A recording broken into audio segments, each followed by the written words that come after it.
Okay, ladies and gentlemen, welcome back to another episode of Education Unfiltered. Today's guest, we have somebody very special in the building. Let me tell you a little bit about him before we introduce him. This gentleman is a Fordham University graduate, a former KIPP Director of Operation. He has a 10-year DOE career as the Senior Director of Recruitment, and he is the Senior Director of New York City Mintage. Everybody, join me in please welcoming my man, Mr. Chimere Stephens. In the building. How you feeling, Doc? Yo, feeling good. The weather's nice. Absolutely. Summer's approaching. Really, I'm grateful for the opportunity. Thanks for having me. Of course. Thank you so much, man. Jacob, how you feeling today, man? I'm feeling great, man. It's 80 outside. This morning was 55, so don't like that. I got to figure out where I'm keeping that jacket. But, yeah, it's a beautiful day. Happy to be here. Excited to be here with these two lovely men, man. It's a great team, great day. I appreciate that, man. Jacob always gives the best compliments, bro. we had a team call not too long ago, and he called me beautiful, and I blushed, man. I was like, I never forget the first event that we did. We were on stage, and I was like, "Yeah, I'm gonna bring up my lovely co-host." And I remember your face. You were like, "Thank you." Oh my gosh, yes, Black Men Smile. We need more of that. That's amazing, man. That's amazing. That's a T-shirt. Yeah, Black Men. Hold on. Hey, don't man. say it on the pod. Yeah. We might edit that part Talk out. about it later. I need to patent that, man. Chimere, thank you so much for being a part of this podcast, man. We know you have a lot of wealth of wisdom to offer, man, and thank you for taking time out just to talk about it today. Sure. Thanks for having me. Of course, man. So today we're talking about code switching. Right. And I figured somebody on the executive level who grew up in very similar situations to me. Now you're making it. Now you're a success story. You'd have a lot to offer on the topic. So I just wanted to ask and get into it. When you hear the term code switching, what comes to mind for you? Oof. That's a layered one. I know. It could be layered. It's different in different spaces. But for me, as a Black man, grew up in the Bronx. Here in New York City, navigating through different spaces, whether it's higher ed, now city government. When I hear code switching, I hear that term, I think survival for sure. Just like survival, being able to, survive, to go through each day, kind of navigate. That's probably what comes to my mind. I love that answer, survival, because I feel like that's where most of it comes from, right? Like, Absolutely. especially when we're considering being in spaces that weren't necessarily groomed for us or right fitted for us. Yep. How can we fit in and not look like the other? What about you, Jacob? When you hear code switching? I would agree exactly with what Chimere said. I feel like I think more of the point of survival in the sense of like, especially in those early childhood years when you're in school and you're in those like, you're in elementary school, middle school, even high school. It really does, especially more in elementary to me, like from my memory, it really does feel like survival because like, you know how to speak one way. You speak to everyone around you a certain way. Everywhere you go, you communicate the same way and the point gets across everywhere you go. Then you enter this like one setting at like 6 years old or 7 years old, 8 years old. And it's like, oh, they're acting like, they act like I'm not speaking English. Like as if Right. I got to learn a whole new language. And it's like, okay, well, I got to learn the curriculum. I got to get smart. And then I also got to, I come from a background where, my family's all immigrants, so nobody's English is better than mine. Right. And then you're telling me I got to get better at English. Well, who's teaching me English? Right. You know what I mean? Like, that's, to me, it always felt like survival because it was like, all right, now I got to figure out how to speak in this classroom in a way that these people understand me, but I thought I already spoke English, so what's going on? Right. Now you're realizing you're kind of different. Yeah, in a way that I didn't know I was different. You know what I mean? So Chimere, and you're we're not even going to get to the career portion of it yet. I want to talk to you. Yeah. I want to talk about your life as a student. Do you remember the first time you started code switching? Was it in school? Was it outside of school? Like, how early did you pick this up, if you could think back? Oh, man, I think it's probably two different entry points. The Okay, first talk one to me. was, so I grew up on the west side of the Bronx. Shout out to Bronx. Yeah, Sedgwick houses in the projects. And so Yep. what my parents would do is they would put us on a bus about 45 minutes across town, and I was going to a private school. Just to go to a better school? Yeah, to go to a better They school. did the zoning. Yeah, right? try to have an opportunity. So me, my brother, my younger brother, my older sister, 2 years older than me, my mom set it up where we would take the 35 bus. We would sit right in the first three seats.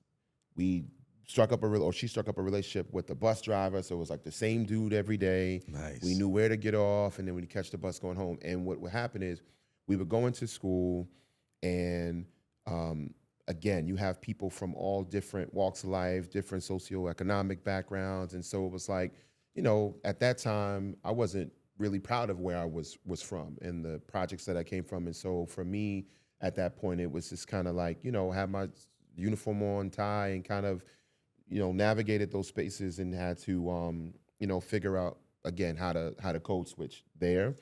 And that grew over time in terms of understanding and learning who I was and being proud of who I was. And then it was crazy because then I'd go back to the projects and I'd set it up where when I was getting off the bus, I'd take the tie off, I'd take the shoes off, put my sneakers on, and then I throw the hoodie over the dress shirt. And that's kind of how I functioned in those spaces. And so that was like the earliest point. And then obviously it was crazy growing up in the Bronx, going to Fordham University, which is the PWI. Yeah. Crazy. Growing up a few miles from the school, but never having stepped foot on the campus, and then having to go through that. And, for me, commuting there by way of the train and the bus and having students pull up in Audis, pull up in BMWs, Benzes, even as early as sophomore year, and just trying to figure out how to navigate that space as well. And so those were probably the two most entry points that stick into my head and thinking about having to navigate in those spaces. And realizing that there's different levels to it. Word. And to Jacob's point was yo, wait, is something wrong with me? Am I different? How do I navigate the day-to-day of being in these spaces? I love that. And I think it's really dope that you mentioned, you were code switching and then you started to develop a sense of pride in yourself.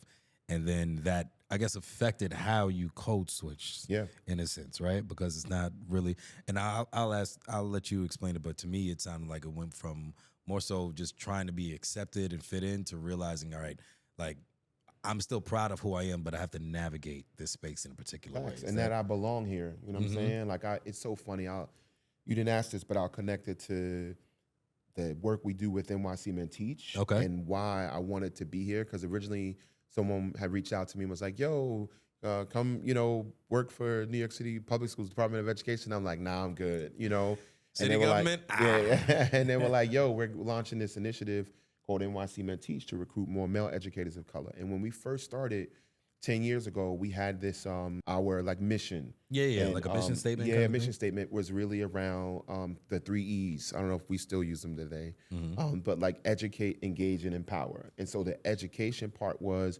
really about education of self, realizing who you are as an individual and understanding yo, you can't give something to someone if you yourself don't have it. Right. So educate, for all the men of color who were coming in as teachers, and Derrell, you mentioned this a little earlier, into these spaces where we necessarily don't see ourselves and have been traditionally occupied, just educate yourself about who you are so that the next E, engage, you could be able to engage with young people, again, not to force them into who you want them to be, but to have them celebrate their brilliance and their genius and their dopeness.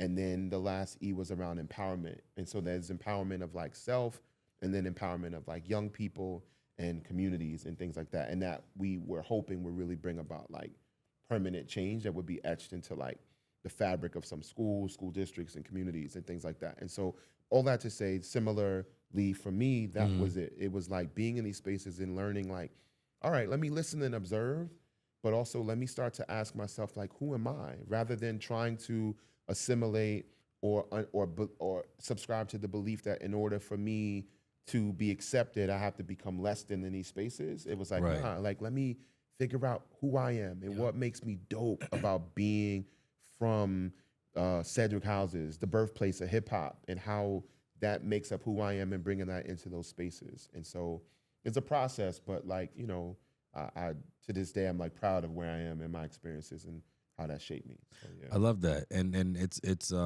your joining NYC Men Teach kind of reminds me of how it feels to be the oldest sibling or a big brother. Yep.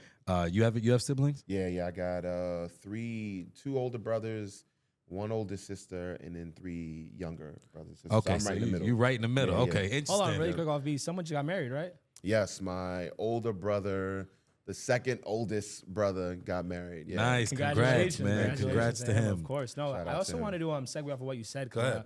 I really like the piece of how you made the educate educate you yourself on who you are, and how much it ties into the empowerment portion. Because in a way, like once knowing yourself and knowing who you are and what you bring to the table, you know, that empowers you and your confidence in the workspace.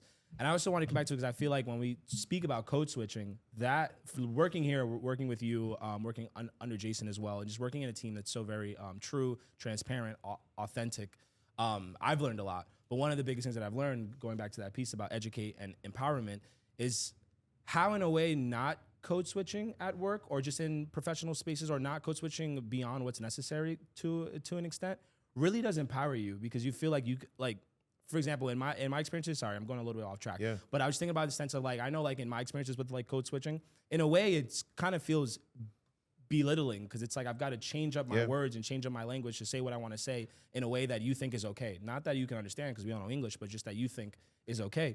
But from working here, I've learned how empowering it really is to kind of feel like, okay, I'm going to talk how I talk. Like I can just speak in my genuine voice with my genuine vocabulary, be as authentic as I can, because the point gets across the same. You know what I mean? And I guess kind of where I'm taking it is I kind of want to know from your experiences, because from working with you, you know, the one thing I can take pride in about having you as the director of my team is that like we really don't code switch. Like, and don't get me wrong, we speak professional, we speak the way you're supposed to speak, but we don't code switch. You know what I mean? Because we speak the way we normally speak. We're all from the city. So I'm kind of curious for you. What point in your life did you kind of like get over that hump of feeling the need to have to code switch and really change the way you speak to fit in these rooms, and when it kind of made sense for you of like, no, I can speak how I speak because I know what I'm bringing. You know? Yeah. It's funny. I thought you were going to ask something like that, so I have a response. But I'm trying to think about the first time, or like where I really found my voice and that sense of pride and being comfortable in my own skin and understanding like where I came from. I think my first probably job right out of college, undergrad, I was working in nonprofit in Harlem with young people. And again, it was tough because when I first started in the role, they were like, all right, cool, we want you to put together like engaging after school programming. And I was like, all right, cool, dope. They're gonna pay me to do this, work with young people, I got this. They said the only problem is we need about like at a minimum about 25 kids in the program. I said, oh, that's easy. How many kids do we have? They said, we got one that shows up consistently. Okay.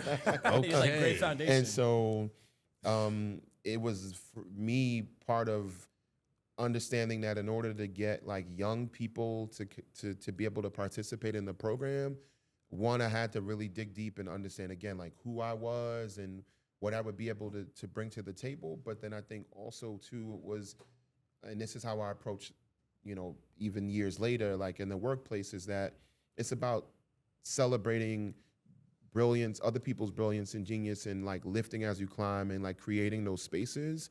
And I always feel like the best thing you could do as a leader is like write yourself out of a job and try to help, not make mini versions of yourself, but like empower other leaders. And so I think there, I was doing that for like getting that confidence for myself. And then it became this like transformational thing where I was like, students did start to participate in the program. We, exceeded that 25.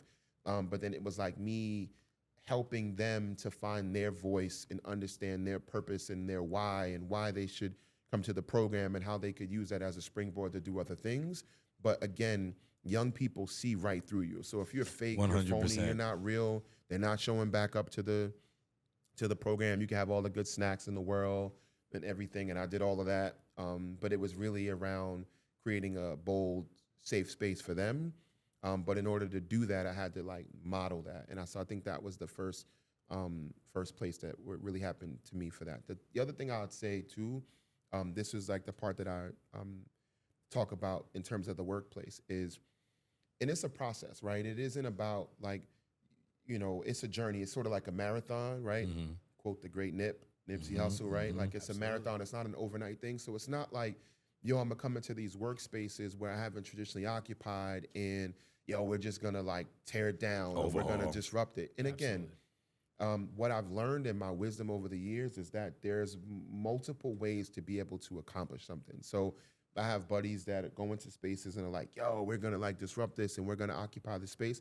Nothing wrong with that. I don't believe personal narrative is law. So what I'm going to share is what I've seen work for me and other people and sort of the community where we share promising practices. But I do think, you know, there are different ways you can go about that. So for me, the one thing I always say is in obtaining that and getting to that place of like being able to have, not have to code switch, I think understanding that there's like a hierarchy. When you walk into these spaces, the first thing is being conscious of that and like really reading the room and starting to understand like, yo, what's happening, how people speak, how they engage, what's the unspoken communication style in the room. And a lot of times we're not always conscious of that because sometimes we might come into a space and like, yo, I want to be able to show my brilliance, to show my genius. And sometimes it's like being quick to listen and slow to speak, just being able to read the room and understand the hierarchy, who controls the power. I'm gonna throw out a little gem.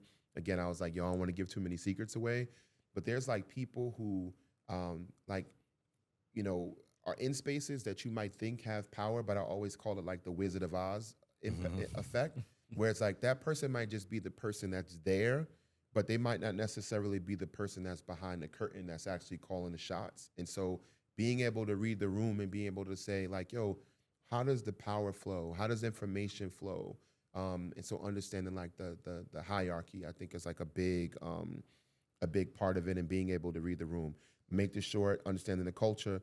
The other thing is building trust and credibility, like building trust and credibility. And for me, that's being able to, once you understand the rules of engagement, you know, being yourself, bringing your best authentic self every day, doing great work. Because I think over time, what that does is it creates a sense of trust and credibility. You have that voice, you know, and you're able to me, I think you're able to have a seat at the table over time. And then you could be a voice, not just for yourself, but for other people. And so I think that those are like big things. Understanding the hierarchy, understanding the culture, building that trust and credibility so that you develop that voice. You know, I think those are like some of the big ones for me. Thank you, man. Absolutely. And please feel free to drop more gems exclusively on everyone's our listening. podcast. Yeah. If they ain't listening, I'm listening for sure. And you mentioned a lot in that answer. There's one thing that I definitely wanted to digest as well, is especially for everyone at home that's listening, is I love how you emphasize the fact of you have to be quick to listen, slow to speak, and like really observe the environment and like digest it, see what's going on. You don't just jump into the room and do what you want to do and think that's how that works. And I just wanted to emphasize that because I feel like a lot of times, you know, when we have these conversations around like code switching and kind of the workspace and how to feel comfortable, you know, there's always a need to clarify that like the way to go about these things is not to just walk in there and be like, this is how I do it. You know what I mean? Because that's not defeating code switching or like minimizing it. That's just you going into a space acting a fool. And now everybody's like, yeah, that guy's a fool. We don't trust him. You know what I mean? Right. It's like you said, it's understanding the dynamic, understanding the environment, understanding the hierarchy, and from there, navigating the spaces. You know what I mean? Yeah. And this is the point. This is the 0.5 version of like if the hierarchy was the 1, the 0.5, which I forgot to share, is knowledge is power, right? So it's the accumulation of knowledge that's going to help you understand two things. One, how to move and navigate, but also the knowledge that you gain of self to be able to understand who you are. And so if knowledge is power, that information share is a big thing. And folks know this and realize this in these spaces. That's why people hoard information. I remember when I first started at the gatekeepers. The gatekeepers. Yeah. When I first started at the DOE, I realized that there was hierarchy for sure, and there were people that had access to information. And I realized that, again, in observing the room, I was getting it in piecemeal. It's like every instance, again, once I kind of established my credibility in terms of like, hey, I really want to do great work. Right. I'm not here to take your job. You know what I'm saying? I realized I was getting access to info over time. It wasn't like, yo, here are the keys to the car. It was like, hey, this is where you go for this. Or, hey, go see so-and-so for this. And I was like, okay.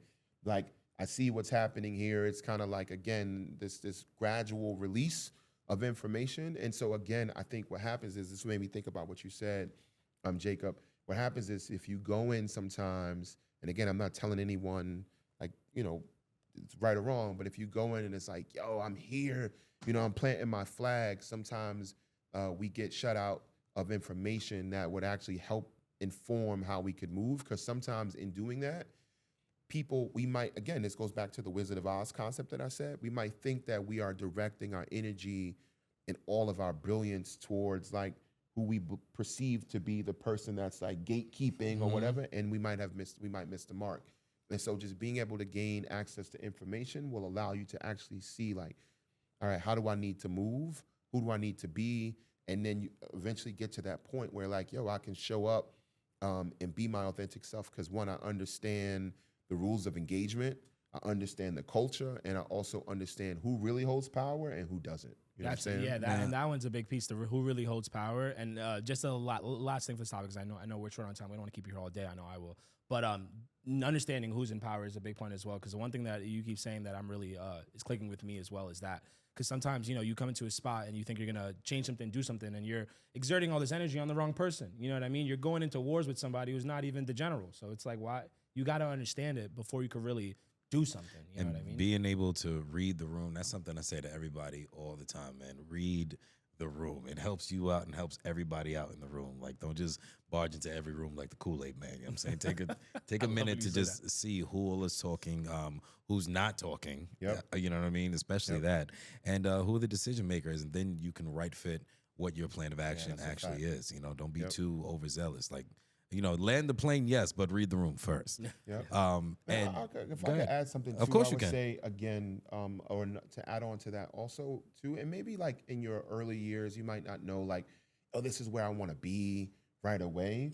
But in the short term, even if you map out like, hey, coming into this space, this is what I'm, hopeful for, or what I'm looking forward to. These are the three things, whether it's a title, salary, different things like that, and then. Again, you have that sort of like those expectations for yourself, and you could start to filter and kind of sort as you think about who has information, who has knowledge, things like that, so you can even best align yourself, and you can kind of send it through this filter. I think that really helps as well, again, so that it's not just like aimless, but that you have some sort of like at least direction. The second part to that would be, and this is such an undervalued like skill, is networking. As you're trying to find yourself and trying to move out of this place of having the code switch, right? And there could be some whack folks too, right? The gatekeepers are like hoarding information and may not like throw you an olive branch. But there are some people who are like, yo, like, let me show you, or I've been here XYZ amount of years.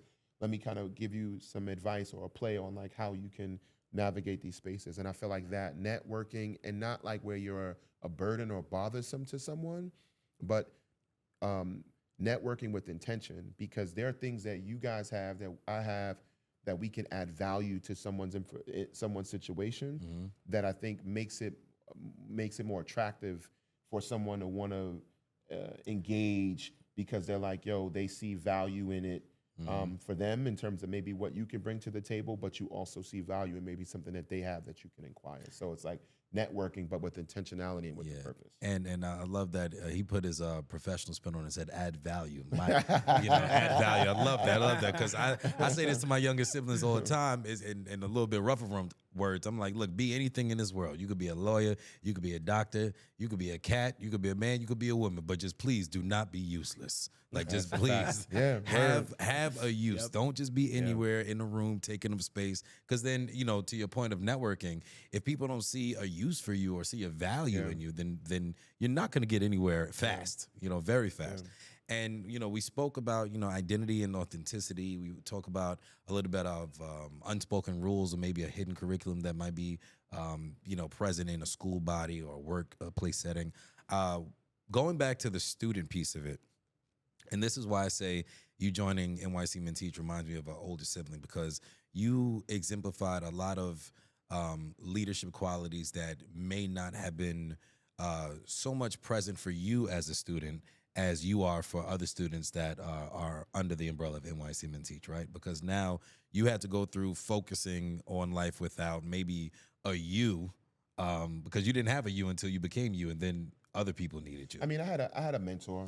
Right. Sure. But I mean, like, somebody specifically under an NYC Men Teach kind of umbrella. You know what I mean? That can do, or even before NYC Men Teach. If we're going back to what you did for the kids in Harlem, you know, and that program. You served as not only a mentor, but as a black man who embodied a lot of the experiences of the children under your tutelage, you know? And we can even bring in the fact that you had a mentor. That changes a lot of things, you know? And did having a mentor, since we're speaking about unspoken rules, did having a mentor help shine a light on a lot of things you should know as a young black man coming up in the game? 1,000%. Okay. So I had a mentor who's actually, crazy enough, is currently a New York City public school principal at Head honcho. Wow. At the school where he went to school as as a student. Okay. And Full so circle. Full circle, which was crazy. But what happened is, when I was in high school, I ended up getting introduced to this mentor, right, through a nonprofit group. And I remember his first convo with me when I sat down. He sat down with me as a freshman. Was like, "Yo, what do you want to do with your life?" I was playing varsity soccer. I was playing basketball at the time, and so like most of the kids in my block, I was like, "Yo, I'm gonna be an athlete." And he was like, "That's cool, but what else you gonna do? Right. Like, what's your fallback plan or whatever?" And I was like, "Nah, I don't got one." And he was like, "Okay, cool." He was like, "Look, I'm gonna." He was in the Teaching Fellows program, New York City Teaching Fellows program. He said, "Yo, I'm going to have you come and sit. I'm gonna ask the professor and see if you could sit through one of my graduate classes with me." His graduate class happened to be at Fordham University. Oh, wow. Perfect. Wow. And so, again, growing up in the Bronx, a couple of miles from the school, I had never stepped foot on the campus. And so he was and by the way, he was a man of color, a Latin man, Puerto Rican dude, who I sat through the classes, and I think seeing him in those spaces, like be comfortable in his own skin, navigate in those spaces, really like, yo, that planted a seed for me. I was like, yo, this is, I could see myself here. Like, There's power in seeing something like that, I right? could, you know what I'm saying? Like I could see myself doing that. And so, and being in those classrooms and how confident he was. Again, he studied the text. Say if it was a history class, he would study the text so that he understood the general like lesson or whatever the lesson was for history that day, but then also did some research, like deeper research on the texts and things like that. And so he went way beyond a lot of the students who were speaking because they were just understanding stuff on the surface level. So it was like he took it and he like mastered that language. There's a little gem in there. I'm gonna leave it at that. But like mastered that language. You know what I'm saying? Right. Yeah, no, And definitely. took hold and took control of it. And I was like, yo, that's dope. Like that's who I want to be. I want to be like that one day. And so that was like really, really big for me. So you would say you saw him in a professional space being his authentic self. Yep. And also I was able to see, again, the behind the scenes and sort of the prep work that he did for himself to be able to show up in those spaces and one, again, be knowledgeable about whatever the standard sort of run-of-the-mill curriculum was, but then he also brought in his own flavor to it. So now students were intrigued. It wasn't like, yo, this was a deficiency. It was like, yo, here's me as a Puerto Rican man and like how this connects to, the lesson, or how, the lesson is controversial for me based on these pieces. And so now students lined up, you know what I'm saying, after class, and they had questions. They wanted to understand where he came from and how those experiences tied into, you know what I'm saying, into the lesson, and it became like a superpower, you know what I'm saying? And so for me, being able to see that, I was like, well, that's impressive, because again, you could take, where you came from and your background and shrink, again, to fit into these boxes and these spaces, or no, you could like, again, show up as your authentic self, but it's work that has to be done to be able to get to that level of comfort and be able to communicate and feel, you know what I'm saying? Yeah. Absolutely. Like you could be yourself. Kind of like so. watching a rock turn into a diamond, Yeah, nah, for sure. And it goes through a process. Because you appreciate it more, because everybody can see diamonds, be like, oh wow, but when you've known where the rock came from and how it got manipulated and pressed and fired just to turn it into something beautiful, you do have a different appreciation. That reminds me of just my upbringing, because my dad's a preacher, pastor, and everything, and that's so why you got all these one-liners. Shout out to Pops. Every time I say something quick with it, what do you say? Every time he has a little one-liner, I'm like, I could tell you to preach your son. That's Always a got fact. something to Shout say. out to the preachers, dude. Yeah, man. But but going to what you said, like seeing your teacher and seeing how he broke things down, but even having having the behind the scenes and seeing the reaction from the students. I, went through something similar. Sunday mornings, everybody's feeling the word. Everybody's so grateful about it. Like the way he broke it down, everybody's like, wow, like how did you do it like that? And for me, seeing him show up as, everybody sees him as the pastor, but that's my dad up there, and he's doing the same exact job. And I'm seeing him the days leading up to the Sunday, studying the word, and just he'll bring up experiences that we went through together like 48 hours prior to it. I'm like, yo, just the way you just the connection, just tie everything in. There was no falsehood. Yeah, where like that same mentor he used to give me these like little quotes or whatever, and he would always say like, yo, Chimere, be a man of integrity. And you 14, you're like, man, what does integrity even mean? That was my password too. Yeah, he was like, yo, be the same person that you are in public that you are in private. And I was like, yo, that's deep. You know what I'm saying? Like, and so that really stuck with me as well, to be able to say, like, again, when you get to that, we're not all perfect, right? We have our flaws, but we show up even as imperfect beings, striving to just like be our best and put our best foot forward. And so being able to see him do that was something that like really stuck with me. And you actually answered, I think you answered my next question. It was going to be, how do you show up as your authentic self as places that have, in places that have certain expectations? So I guess your answer to that would be integral. Yeah. Just have integrity. It's funny, I had this quote from Dr. Chris Emdin talking about imposter syndrome. From Love Chris Emdin. Ratchetemic. He says, mostly experienced by high-functioning people from historically marginalized groups in academic and professional spaces that were not necessarily designed for them. It causes brilliant people to be paralyzed by what they perceive to be their deficiencies, even when these deficiencies don't really exist. Absolutely. And so, it's so true. I mean, Barack Obama recently said something about that. He was like, yo, when you get in these rooms with these people and that are supposed to be like, you know what I'm saying, super intelligent and top dogs, you realize that they're like, not. They're not. I seen them. What they had is access, you know what I'm saying, an opportunity, and that's really it. And so I think that's a big part of it. Again, being a person of integrity, getting to that level of like confidence in yourself and understanding self-worth and where you come from and being proud of that. And then I think, again, being in those spaces and over time, like just not having to bring forth any falsehood. It's like, yo, this is who I am. And you know what I'm saying? For the folks who will really matter and who have a value, they'll see that in you. And for those who, see you as just, a black kid from the Bronx, it's all good. Like those are not your people. You know what I'm saying? Absolutely. And being cool with that. I also love how much emphasis we've been putting on authenticity, and I think another thing I would like to connect the dots to is how much you stand out when you truly are like authentic in these spaces. There's only one you. There's only one you. Yo, because you also realize that so many people are phony. They're fake. As I navigate through, this is a point. I didn't mean to cut you off. Go ahead. Come on, we cooking now. Even as I go through now being a senior director in like city government spaces, I'll see managers, and it's so true, right? There are managers who are leading big teams, and what you get from them every day is this like fake, phony version of who they are trying to be, rather than who they are. And I just sit back and go, good luck with that, because what happens is it's not sustainable. It's not. It's draining, and so they're putting on the suits and the corporate jargon and saying those words, and then it's just like, yo, you see that. It's almost like I feel for them, because you realize that they are like tormented and stuck because they have to put on every single day. You get what I'm saying? Yep. And I just don't subscribe to that. And it's just like, yo, we're gonna show up, and even simple understanding that people on the team are smarter than you and acknowledging people's brilliance. And something I think Derrell said, like understanding also as a leader who's in the room, who's not speaking, and making sure that those folks have a voice. That empowers you as a leader and strengthens the team as a collective, rather than it being about like, yo, me and how I show up. And so I think that is a big part of it as well. You know what I'm saying? You get a lot of folks in corporate America, and you're like, bro, that ain't you.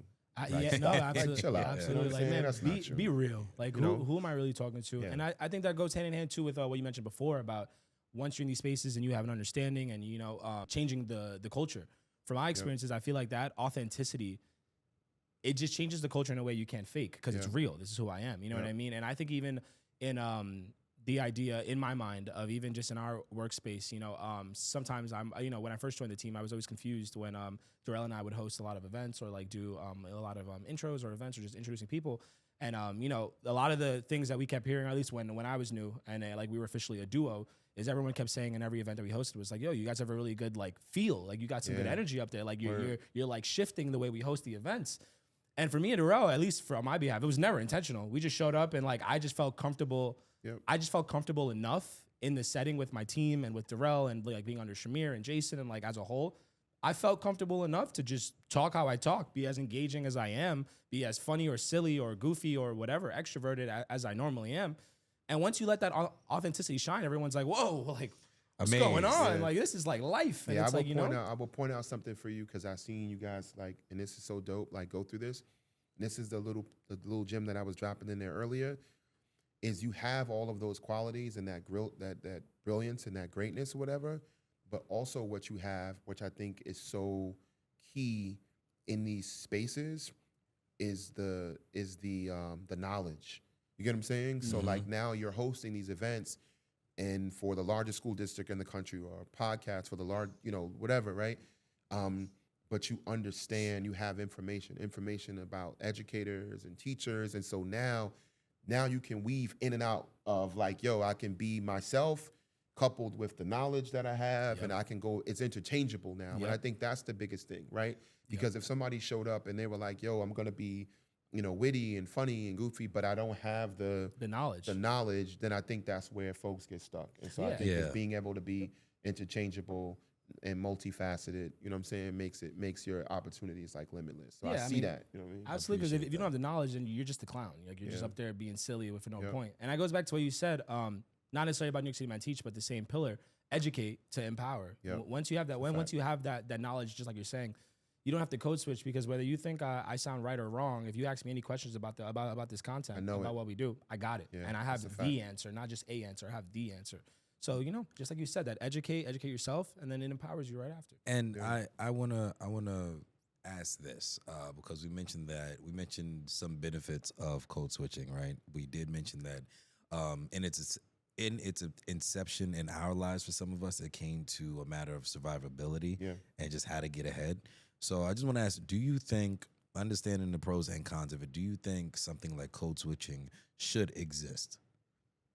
I don't think it should exist, but I think it's necessary. You know what I'm saying? I think it's necessary in a lot of spaces. And so I think, again, my encouragement would be to read the room and understand the environment and the culture you're in. And if you have to be able to do that, then you know what I mean? Like you do that. We don't want to see, because I've seen folks, not be able to get there in these spaces and completely be like eradicated. You know what I'm saying? Yeah. Like I know I was at a school space one time, and there was a young woman, Black woman, who basically, my onboarding was so crappy, she trained me. Like she knew everything, like about the organization, about the school system, and we were peers, but she was like my manager. Right. But she struggled with, with those social interactions pieces, like the managing up and the hierarchy and things like that, and couldn't read that. She was really knowledgeable, and she found out that she was getting fired and being terminated because she managed her boss's calendar, and the dude wasn't even smart enough to know that he had that on his calendar. Oh, wow. You know what I'm saying? And so that was like a hard lesson for me to be able to experience, because I'm like, nah, like, she's holding it down. Yeah, now she's taught me more than y'all taught me. You know what I'm saying? And know a little bit more than y'all. And so in those instances, again, like my encouragement and thing would have been like, again, I hope we get to a point where we don't have to, but I feel like she would have still been around in that organization Had she learned to adapt and be able to do that. So again, that survival piece until we are in positions where we can empower other people and have a voice and seat at the table. And then I think it's an obligation on us to be able to, again, lift as we climb and be able to help other people. You've been answering all my questions before I asked them. I was about to ask, what are the risks of not being able to code switch? You just said you lose your job. Termination. Yeah, for sure. So I want to labeled. You know what I'm saying? Problematic, difficult. I mean? Yeah, word. Put it in and the I'm box like, and just left there. And the crazy thing is like, yo, the stuff that people are sharing in those spaces, or the feedback that she had, was all good stuff. You know what I'm saying? But it's like, you know, people who are weak-minded and who are fragile and who have egos, you get what I'm saying? Like, they can't digest those, you know, someone, you know what I mean, coming into those spaces and being able to be like that, because they're already, you know what I'm saying, fragile on their own. And so, you know, not that we, again, like suppress who we are to be able to accommodate them, but it's being mindful of it and understanding. Context that. is And so, everything. Reading the room is important. KYP. Yo, hey man, Know your personnel. know your Yeah, that's a personnel. fact. Know your personnel, man. So I want to just get a little bit more into reflection and advice as we get to the ending moments of the pod. I want to ask this for the students, you know, who may be watching this looking for advice or something. What would you say to a student who may feel like they have to change themselves in order to succeed? Yeah, I'm a quote. I got another quote. Come on, I'm he gonna say came this ready from today, Chris. man. I was reading Ratchetemic, right? Bring the Okay. sauce. It says students quickly receive the message that they can only be smart when they are not who they are. This, in many ways, is classroom colonialism, and it can only be addressed through a very different approach to teaching and learning. And so my encouragement for our young people would be, you know, for them to understand, yo, you are bright, you are smart, you are the magic, you are a genius. You know what I'm saying? Even with like shortcomings or things that like you may have encountered that you feel like are setbacks. You know what I'm saying? Like, I used to think, yo, coming from public housing was a setback. It was shame. It was embarrassment. I'm like, nah, that's what makes, to me now, my story so dope, because it's like, yo, I came from that. You know what I'm saying? And this is where I am now. You know what I'm saying? And so I would say in the same way for our young people, right? Like, understand and tap into the fact that you are unique. There's no one like you.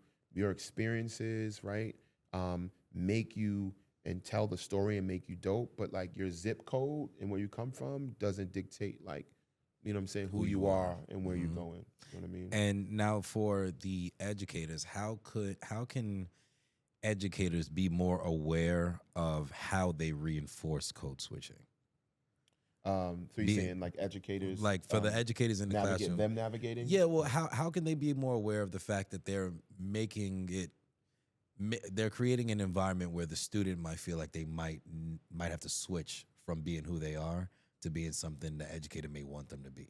How can an educator avoid reinforcing, I guess, negative things that make somebody's code switch? I mean, I think it goes back to what I was saying. I think we practically, if you go into like lesson plans, right, and lesson planning, I think there's two things that an educator could do.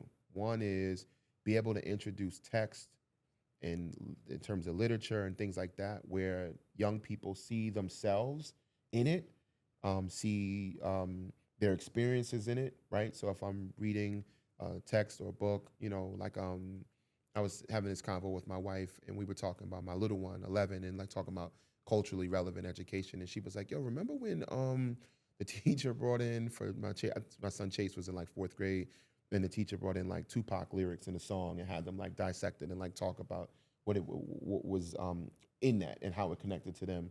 And I was like, yo, that's so true. And they started as early as 4th grade, That's right? insane. So allowing young people to be able to see themselves in the text, that where they could relate and understand that, yo, like where I'm at right now doesn't have to dictate where I'm going and where I want to be. So I think that's one. But I think also too, for educators, and this is a hard part, and everyone's not there, Right. for them, as they're going through their own empowerment or have gone through their own empowerment journey, bring those lessons and those stories and those firsthand accounts into the learning as well, to be able to share with our young people. You know what I'm saying? Because that's powerful as well. Because whether we realize it or not, they do see them in positions of authority. You get what I'm saying? And so being able to share that, I think, humanizes it, and then also provides a sense of relatability for like our young people. And I think those are two like practical things. It kind of isn't adjacent to what I was saying in the workplace, in like the corporate spaces, right? Where you have a manager that's like, yo, that's not who you really are. In the same way with the teachers, yeah, there's classroom management, yeah, there's the curriculum and lesson planning and all of that stuff. But as part of that, like, yo, bring your authentic self and model that, because authenticity begets authenticity. You know what I'm saying? I love that. Okay, so I got 2 more questions for you, right? All right. First one, when do you feel like your most full self, and what makes that possible? That's perfect. I got your answer.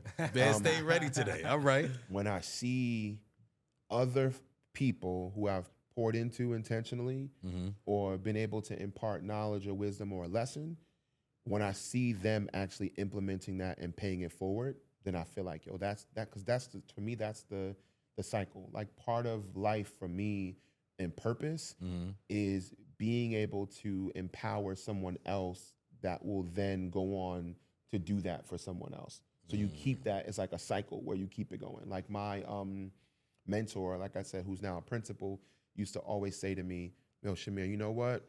I've mentored a lot of people, but if you go on to like help other people or to teach, because I thought I was gonna be a teacher at the time, to teach young people, and you teach them these same lessons, then I did my job. And that always stuck with me. And I feel like in the same way, I'm like, yo, you know, if Jacob is able to see, yo, Chimere was, you know, had this title or whatever, but was like, you know, a dude who really valued us as people and really empowered us.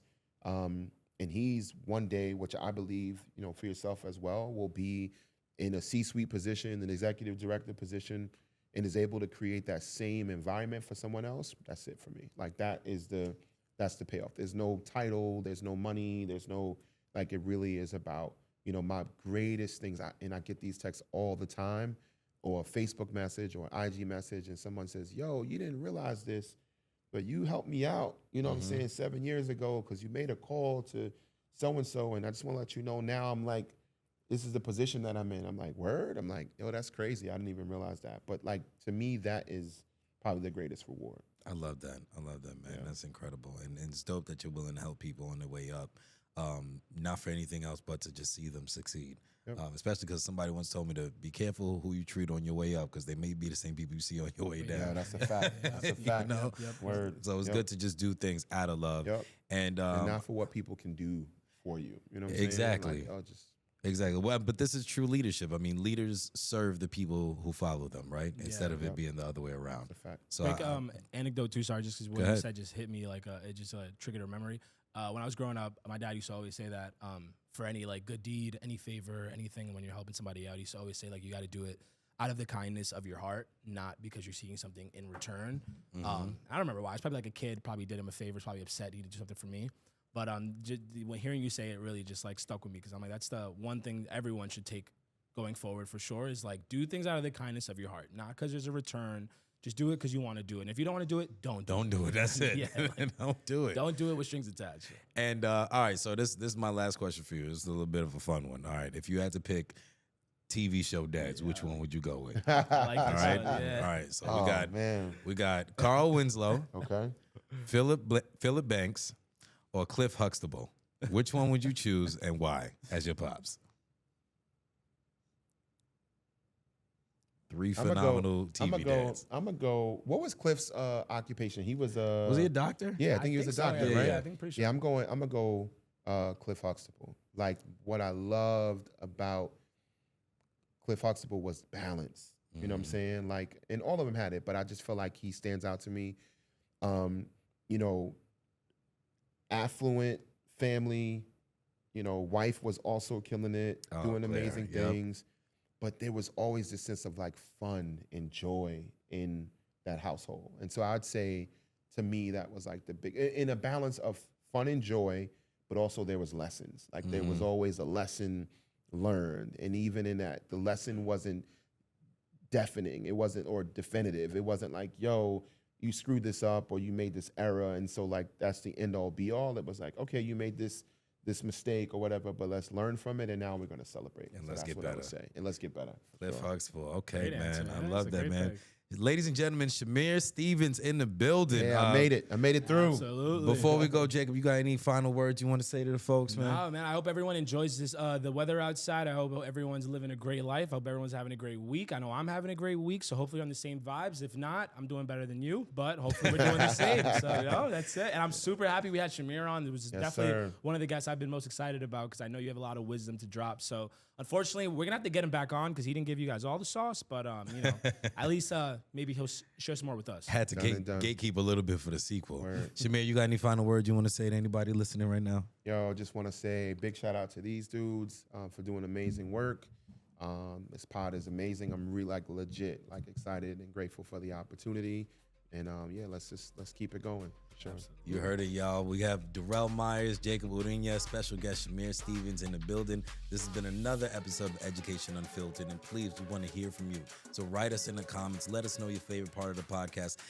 Did we touch on something you wanted to hear? Did we still miss anything? If you have anything to add, please stay informed, stay engaged. Please tap in if you're in the New York City area with New York City Men Teach. We are getting more and more men of color to positions of teaching each and every day. We want to thank you for listening. Derrell Meyers, Jacob Ureña. This is another episode of Education Unfiltered, where real education beats honest conversation. We'll see you next time.